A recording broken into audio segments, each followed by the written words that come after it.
Joining me now exclusively, Edward Nero Sr., the father of Baltimore officer Edward Nero. Sir, thank you very much for being here tonight. You know, one of the things that strikes me is that you're speaking on your son's behalf, and to some extent, I guess, on the behalf of all the officers. They're not permitted to speak. Why is that, and how can that be? I don't know that they're not permitted to speak. I believe that to their best interest, it would be beneficial for them not to make comments on the case. They are still employed by the city of Baltimore, and they do still have litigation against the state attorney. So I don't think it would be to their best interest to do so. Yes, you bring up a point that I was going to get to in a moment, but that's Marilyn Mosby, who everybody was just reminded of her very strong statements during the course of this case. And there's a case against her now for malicious prosecution. Where does that stand? As far as I know, everything is still going through the court system. Hopefully she'll be held accountable as she did these 6 officers. Only difference is she did something wrong. They did not. You say that you remember that morning and you called your son after you heard about what happened to Freddie Gray, and he said to you, you said you better watch out because he was an officer out on the street, and he said, yeah, that was me. What went through your mind at that moment?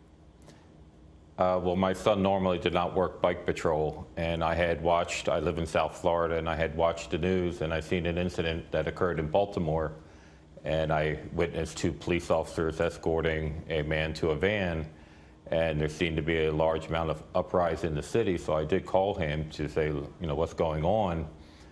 That's when he advised me what had occurred, that he was working bike patrol that day, and told me what happened. I had no knowledge of it prior to that.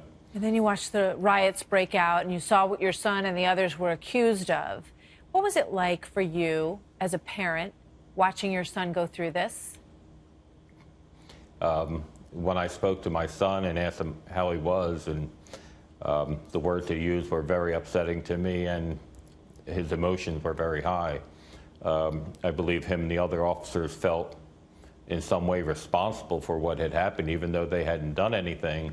But the city was looking to hang them, and it's very unfortunate that these 6 officers were being tried for the death of somebody, and they really had nothing to do with it other than doing their job. And what's been the impact on the lives of these officers and of your son? None of them are on the street anymore. What are they doing? And financially, obviously, for many of them, they've had enormous impact. Well, I can't speak for the other officers. I don't know how they're feeling. My son is glad to be back to work, and we're glad to see that he's starting to get his life back to normal. But the only problem is him and the other 5 officers will never be allowed to work the street again as patrol officers, which is why they become police officers to start with. Because they would be in danger? And be part of it. Probably because they feel that it wouldn't be to the best interest of the officers, safety-wise, I would imagine. I'm sure that there is some person out there that would like to even it up, and I would hope that'll never happen. Edward Nero, thank you very much for being here today. It's been quite a story to watch unfold, and we hope their lives can be put back together. Sir, thank you. I don't think